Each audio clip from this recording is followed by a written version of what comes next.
Kia ora, good morning. Sometimes the recording doesn't start straight away. So I had a dream, I've had a coffee, I've been contemplating whether to make this video because I'm not sure I understand the dream I had. But I guess he's not leaving me alone. Just like that girl in the dream. The girl that came to me in the dream. The one who told me I was on the right track. So a couple of days ago I was watching Scary Mysteries because it inspires me for, doing mystery inside history, formally connecting the dots, investigations, brushing up on my skills for when I get out of here and can hit the road and start making my TV shows to put up when my new life begins. When I get out of here, I need to hire myself a driver and potentially someone who knows how to work cameras and stuff, and so that we can hit the road and I can do these mysteries and mystery inside history shows. And my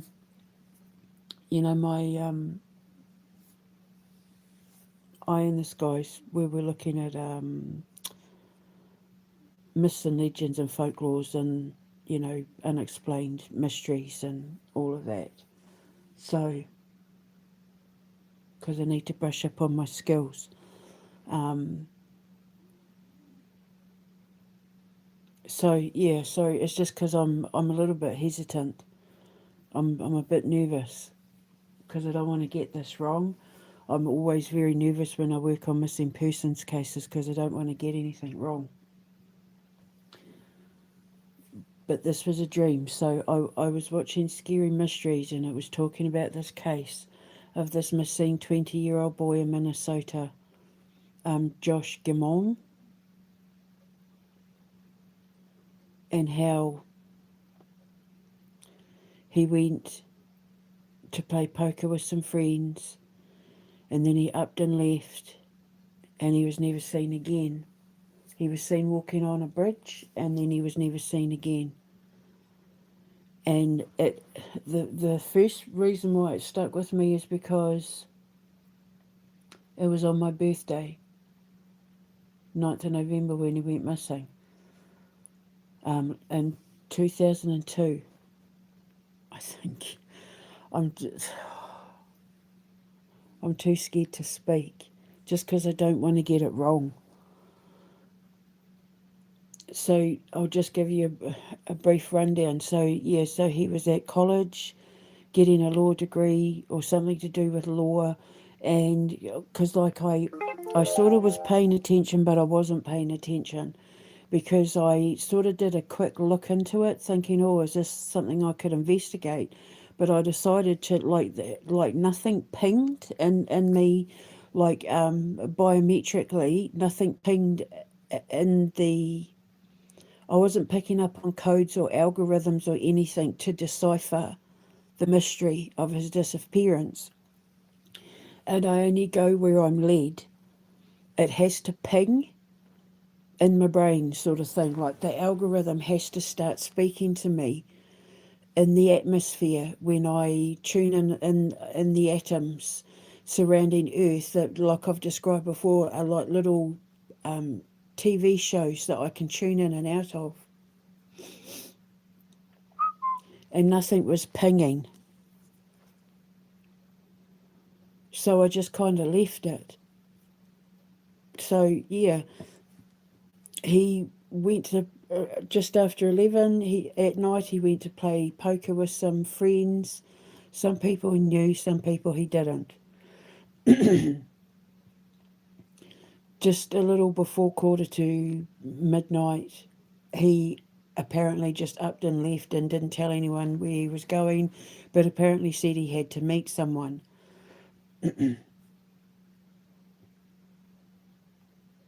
And then he was never seen again. There were rumours that was fell into the lake. They drained the lake. They searched the lake. He was never found. They got dog sniffers who found him at the bridge, and then the trace went vanishing, which is disappeared, which is why they thought he'd fallen into the lake. Two people, witnesses, had said no, they'd seen him on the lake, on the bridge over the lake. Then they said that there were similar disappearances to his. He must have been kidnapped by a serial killer. And then they said it was connected with an investigation he was doing into the monastery that was on the campus or around the campus or something like that, and that, he was removed for that. Then they said that it was to do with the fact that he was posing as a woman to talk to men online, and that it was to do with that, and that he was secretly hiding being gay. And that college campus had seen this orange car, and they found all these. College campus had stopped this orange car when they stopped to question it because people were saying that the person was acting weird. Twice, young men jumped out of the seat and jumped out of the passenger seat and ran off. And then the guy who owned the orange car, was a Pontiac, I think, destroyed the car not long after Josh went missing. But they said that they looked into the guy who owned the car, and he was cleared of any, they couldn't find a connection between him and Josh. Then they said that there was a fight between him and one of his roommates who was seeing his ex-girlfriend of 4 years.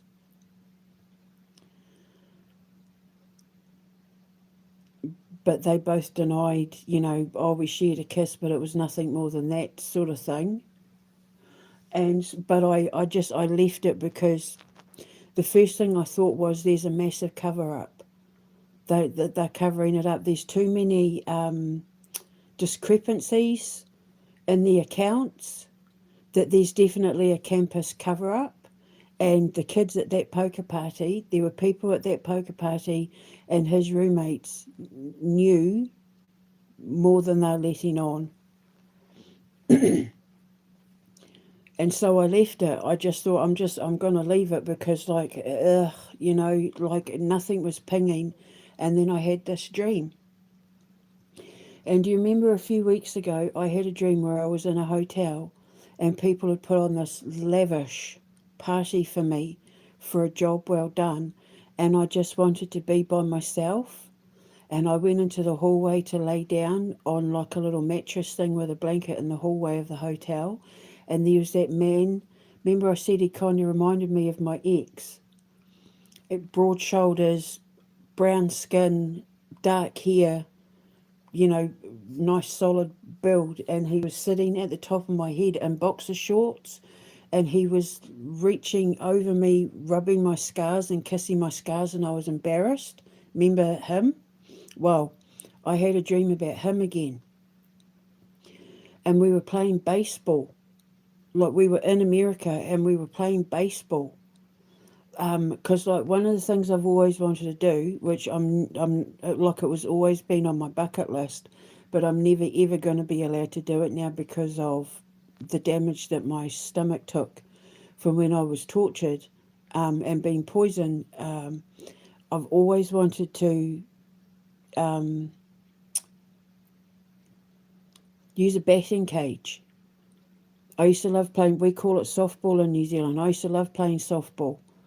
But I wouldn't be able to do it now because of my stomach. But yeah, we were in a batting cage. And he took off his jersey for me to wear. It was like a football jersey, American football jersey, which I'm obsessed with. I want to collect them, as you know. And he gave it to me to wear, and the helmet was a little bit too big. And he was showing me how to, swing it, even though I already know how to play softball or baseball as you call it in America, I was letting him show me how to do it properly, because he knew, and I didn't want to emasculate him, sort of thing. And then I heard someone call my name, and I turned around, and it was Josh, and he was standing by these bleachers. And he goes, come here, I've got something to show you. And I don't know if the man I was with saw Josh standing there, but I saw Josh standing there, and I said to him, you do, you do it. I just got to go somewhere. And he goes, oh, okay. And so I stepped out. I still had the hard hat, the helmet thing on. And I walked over to where Josh was, and he said, look, I've got something to show you. And he took me behind the bleachers, and he had all these files, like meticulously laid out. And he said, I need you to look at these for me. And I bent down and I looked at them, and I said to him, what happened to you? And he said, oh, they got me.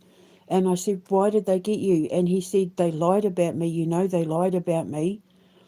And I said, yeah, I figured that. And he said, you need to look at these. And when I woke up, it was like I knew he was saying to me, I need to re-look at the things that I'd been looking at when I was first investigating him. And what I found was a lot of inconsistencies that the police didn't follow up on, that the police didn't press the kids at the campus for. And then it all started to make sense. And he's trying to clear his name. He wants his name cleared. Now, the first discrepancy that I found was that he apparently arrived at that poker party around about 11 minutes past 9. And then he left around about 11:42. But they claimed he had between 7 and 12 beers, but that he wasn't intoxicated. So in a span of less than 40 minutes, in a span of 30-something minutes, he's apparently supposed to have downed between 7 and 12 beers, but he wasn't intoxicated. So he sculled between 7 and 12 beers in 30-something minutes, and then got up and walked away, and he wasn't drunk. The other thing was, they said that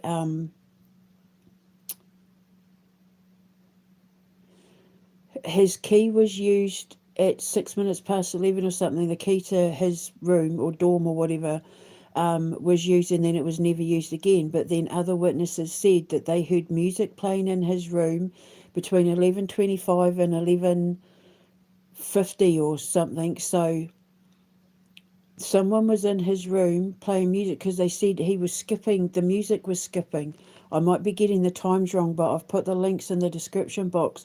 But it's like, who was in his room at the time he's apparently supposed to have been at the party? If I remember it rightly, because I'm still trying to wake up properly, if I'm honest, I'm going to have to look at it again, but the links are there. Someone reported it was either at the time he was supposed to be at the party or just after he left the party, but before they realised he was missing, for a span of 20-something minutes, someone heard him in his room changing the music in his room. And oddly enough, he hadn't been missing for too long before they decided to call his mother to say he hasn't come back to his room. Like, it was very weird. I'm confused myself, because there's too many discrepancies in the time. And it's like those boys at the poker party and his roommates in that lied about the times. And it's almost like they preemptively blew the whistle on, it's strange he didn't go back to his room too early.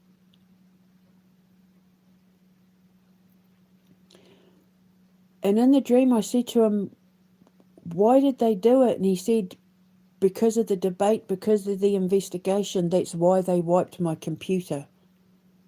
Because apparently when police had access to his computer, and a lot of people had access to his computer, all these files had gone missing, but they found that evidence of him on Yahoo. And I said to him, were you gay? And he said no. He said, I was doing an undercover investigation, which is why he had all those photos of all those men. He was doing some sort of undercover investigation to do with something he was working on for school or on his own, because apparently with that monastery, he was investigating the monastery as well, to do with deviancies and, you know, the Shrek rules and all of that. And because a lot of people are saying that's why he went missing. And he said it was to do with, he was doing an undercover investigation where he was posing as a female to catch the predators, to catch the troublemakers. And it had something to do with either the debate that he was supposed to be doing the next day. He was doing some mock legal trial thing, and it's to do with that. He said it was to do with the law, he said it was to do with the legal stuff he was working on for school. He'd figured something out that he was going to bring up on in the trial, and they didn't want him exposing it, because even though it was a mock legal trial, he'd figured something out and they had to shut him up.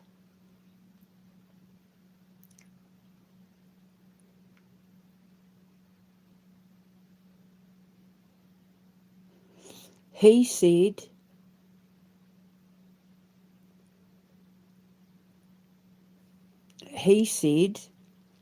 I didn't get too far from the house, implying that people at that poker party had something to do with his disappearance. And that, you know, the playing the music and shuffling the music, because they said that the people were saying that they heard him playing music in his room, but it was skipping, implying someone was in the room. It's like they were trying to mess with the timeline. I asked him where, I said, where are you? And he said, in the woods.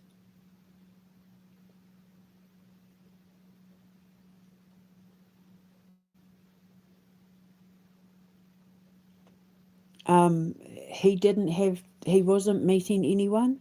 He didn't have somewhere to be. His sudden up and disappearing is all part of the cover up. He'd figured out something, and it involves the law, it involves a legal investigation, it involves the fact that he was wanting to be a lawyer, it involves that mock trial that he had coming up. It's all to do with that. And whoever wiped his computer knew that he was onto something.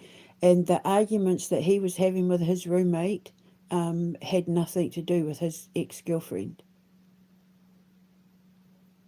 He had figured something out. He got investigations.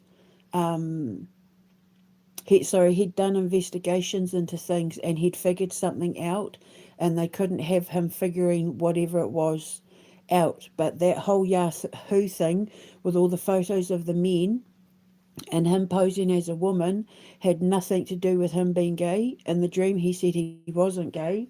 He was working on an investigation. He was like catfishing them for a legal case he was working on, is what he said. And apparently he liked to work on legal cases, like me with mystery, the mystery inside history. He liked to investigate unsolved things, which is why they thought he was killed, because of his investigation into the monastery. And that some of the missing men that they thought, you know, is why he was connected to the serial killer. Some of the missing men were found in and around where that monastery, were last seen in and around that monastery. But that's not why he went missing. He went missing. They got him because of some legal case he was investigating, just like me. And I think that's probably why he came to me in the dream, because he knew that just like him, I do these things too. And I guess he didn't want me giving up on him because he knew that I'd find the thread eventually. And the police didn't even bother. Like they need to.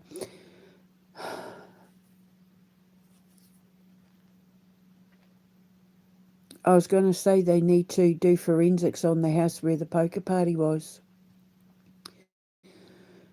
But I have every reason to believe that they put something in those beers to incapacitate him.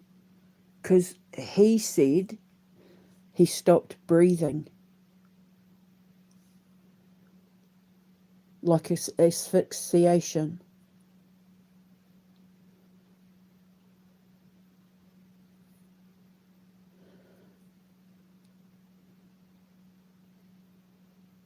So whatever it was he was working on is the reason why they killed him, because it was implicating, from what I can gather from the dream, just from what I can briefly remember from looking at those files, people in government, people in law enforcement, people in the campus, all of it. What I want to know is if anyone at that poker party was the son of anyone in law or the government, because they're connected somehow. That's all I can remember from the files, other than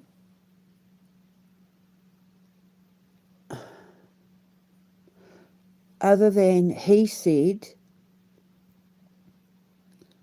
he never got as far as the bridge. He said he barely made it past the house, which would imply that when he realised something was up, he tried to get up and leave, and maybe made it out the front door or something, and then he collapsed. Or 7 to 12 beers in under 40 minutes. And then somebody going back to the room to play the music to make it look like he was there. It's like they were purposefully messing with the timeline to confuse the police.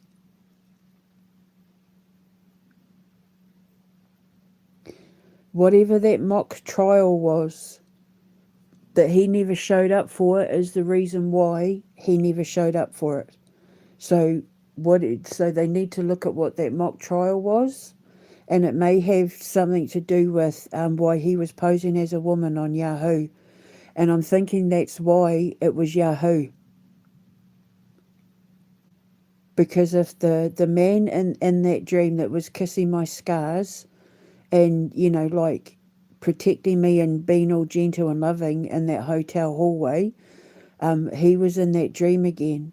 There's a connection with him and Yahoo.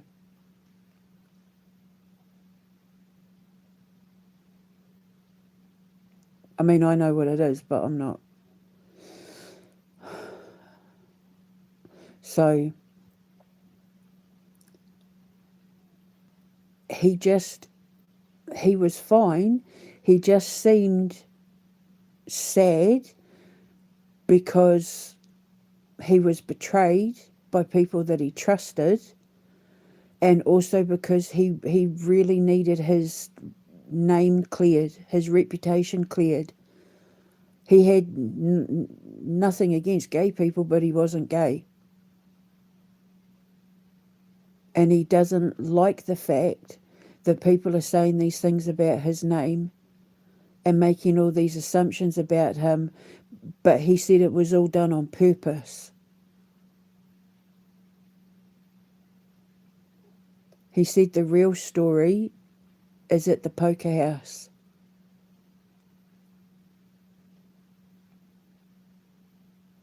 So yeah, so they need to go back to that poker house, and they need to re-examine everybody that was there.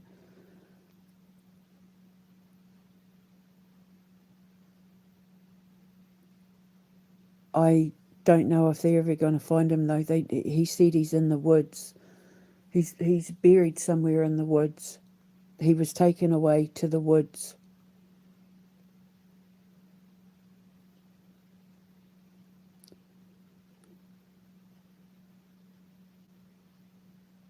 He doesn't feel far though, that's the thing. It's not like they drove miles and miles and miles and miles. And it may have something to do with that car, that orange car, because it was destroyed immediately afterwards. That car may have been used to transport the body into the woods.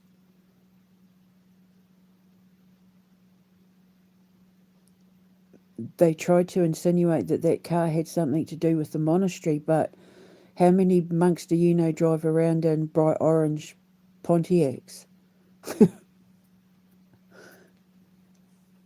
Yeah, so it's just somebody drove his body away and put him in the woods. They put him in the woods, and then that car got destroyed during the investigation. And they're saying that the person who owned the car had no connection to Josh or his, or his disappearance, which that he didn't know this person, and he very well may not have known this person, but that person who owned that car knew people on that campus.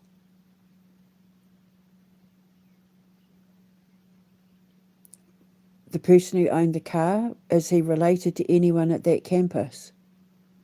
How does he, they need to look at that person, not in regards to whether he knew Josh, but whether he knew other people on the campus.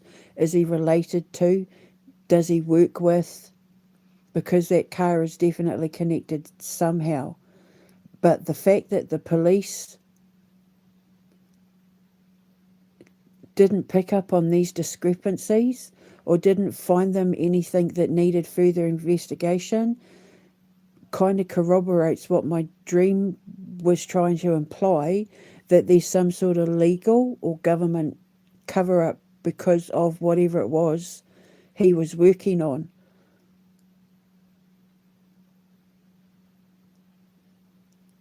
I would like to know whether any of his roommates or any of those people at that poker party had family members or parents in the law or government, and considering that school was for like high achievers and kids wanting to get into law and things like that, I'd say that there's a statistical probability that I'm correct with at least a couple of them that were at that poker party. But from what I could gather, in his dream he looked perfectly fine, but his lips were blue, which means like lack of oxygen. And I think that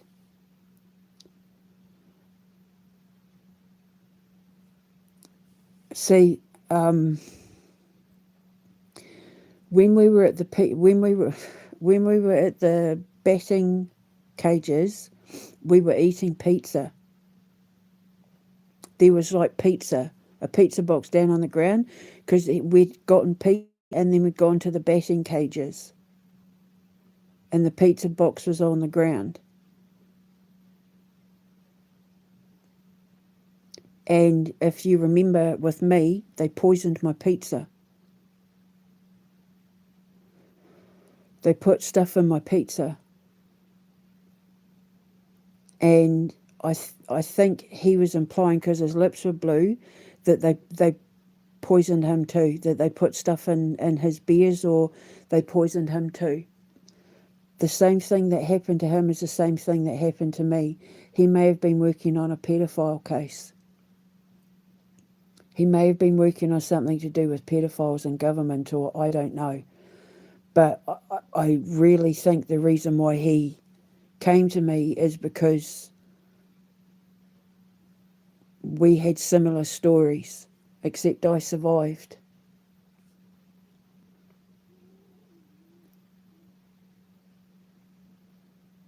And the batting cages knocking it out of the park. because when I was hitting the balls, they were going up over the cage. I was knocking the balls out of the park, even though we were in a cage. But the man I was with was like, "Oh, I'm going to show you how to do it, and blah blah blah." But I already knew how to do it because I've got family members that have played softball on a national level for New Zealand, and we're taught how to play softball or baseball if you're American at school. It's something that we play, that and t-ball. And yeah, so I know how to play softball, but I was letting him be the man and show me how to do it, and I was knocking the balls out of the park. So it means that the things I'm investigating, the things I'm using my science on, I'm knocking it out of the park.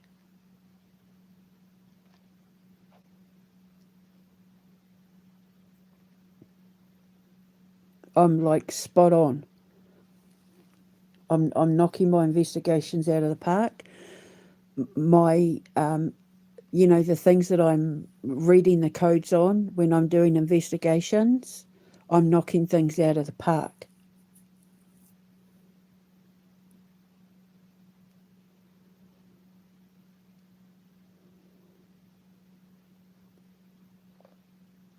Um, so his lips were blue, which means that, stopped breathing, lack of oxygen, which is what they wanted for me. They wanted me to stop breathing.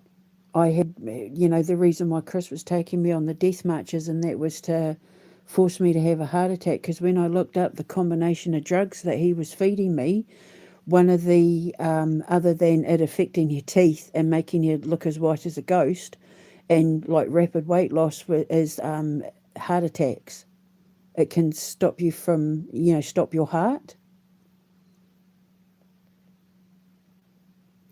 And with Rocio, with that username she had, Ghost in the Pizza,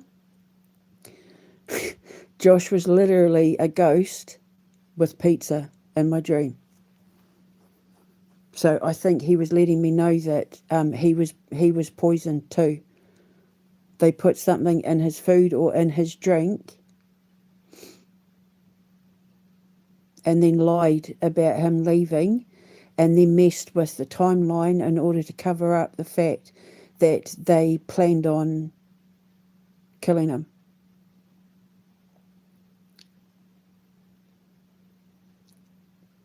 And because it was under the bleachers, it been hidden, it been covered up. Because it was, you either have bleachers in schools or the parks and that, so the schools covered something up because of whoever was connected to his disappearance. And from what he's saying in the dream, it's to do with people at the poker party, but also his roommates. They're all connected. They were all in on it. And he said he never made it to the bridge. I said to him, "What about the witnesses?" And he said they either lied or they were wrong.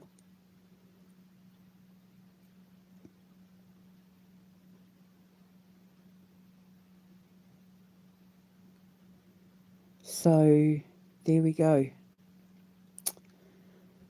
So I think he was coming to me because, like he was saying, don't give up on me. I need you to look at this because we have like a similar story to tell. But I survived and he didn't. But I lived to tell their story. That's the thing. My physics and my survival is because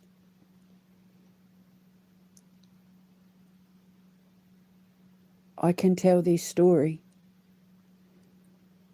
And I don't pick these people, they pick me. I go to where I'm called, it has to ping. And it didn't ping, but then he came to me and made it ping. And so, the mystery inside history call the soul collector, if you want to look at it from a macrocosmic point of view, is all about me using my science to tell the story of victims who can no longer speak, who like me, victims of injustice, being silenced by lies, being silenced by cover-ups in law and government, and them coming to me and saying, tell my story. So that's why when I get justice and I get out of here, I need to find a driver so we can drive around, because before I immigrate to Switzerland, I really, really would like to do a tour of the UK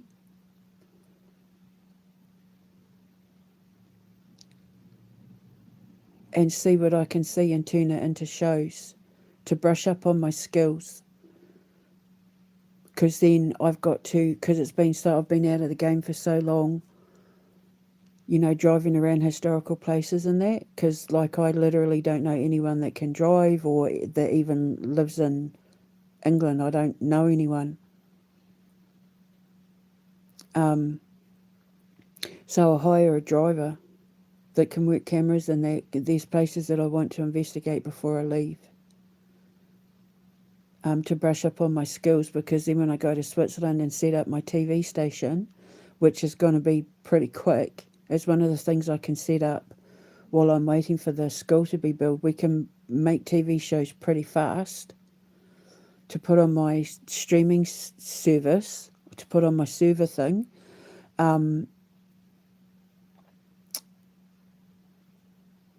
Because I want to teach these investigation skills for the kids for my paranormal private eyes shows and all of that. And, you know, Theo Lazarus and for the art of creation and that, because he's going to, even though it's an animated show that he does with Joseph Befoot, Joseph and Theo are going to be like, you know, ghost adventurers, but with unsolved mysteries and, you know, folklores, and do all those sort of investigations. So, yeah, so I need to brush up on my skills. It's not that I'm rusty, it's just that it's been a long time since I've been out on location. You remember when I was doing my National Trust, when I was first practicing, but now I'm confident enough that I'm ready to get out there and turn it into a TV show, and then I can transfer it over to my TV station in Switzerland that I set up when I get my server set up. Fairyland Productions is going to be my film, you know, where we make all our movies and that, but there's going to be a TV station connected to it. So, yeah.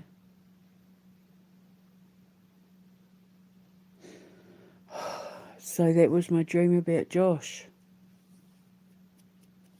It may have something to do with coalition of Epsteiners. It may be along the lines of that he was investigating, considering that it looks like he came to me because of our connection.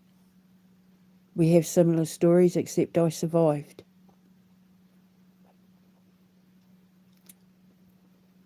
So it may have something to do with pedophiles, sex offenders, that sort of thing. But yeah, they need to look at his mock trial, and they need to look at the people at the poker party and who they're connected to, and also see if the person who owned that car is related to or connected to other people that he either was roommates with or that were at that party. But he's definitely connected to someone there enough that he helped move the body, which is why he had the car destroyed. when I was focusing on that car, all I kept seeing was a gavel, like a judge's gavel.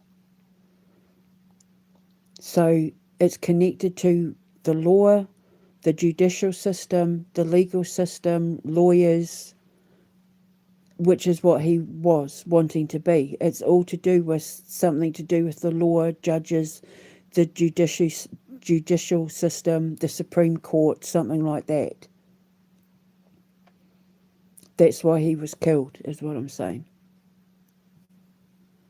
He was working on something behind the scenes, and it's been covered up by the school because of who it was all connected to. He connected dots. Bless him. So yeah, so he hasn't walked off. He hasn't gone and committed suicide. He was killed. They took him. They took his life. They poisoned him. They covered it all up to shut him up because he was onto something. So 7 to 12 beers in under 40 minutes, and nobody thought that was. I mean, when I was a drinker, I could drink a lot. I could hold a lot of alcohol. But even sculling beers, I couldn't scull 12 beers in under 30 minutes. So, yeah, and the fact that the police just left it and there is talk of there being a police cover-up says everything.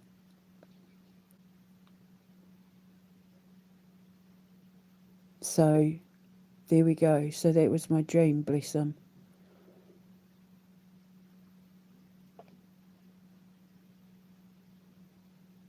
So I'm just putting it out there. I'll speak to you later. Ka kite anō.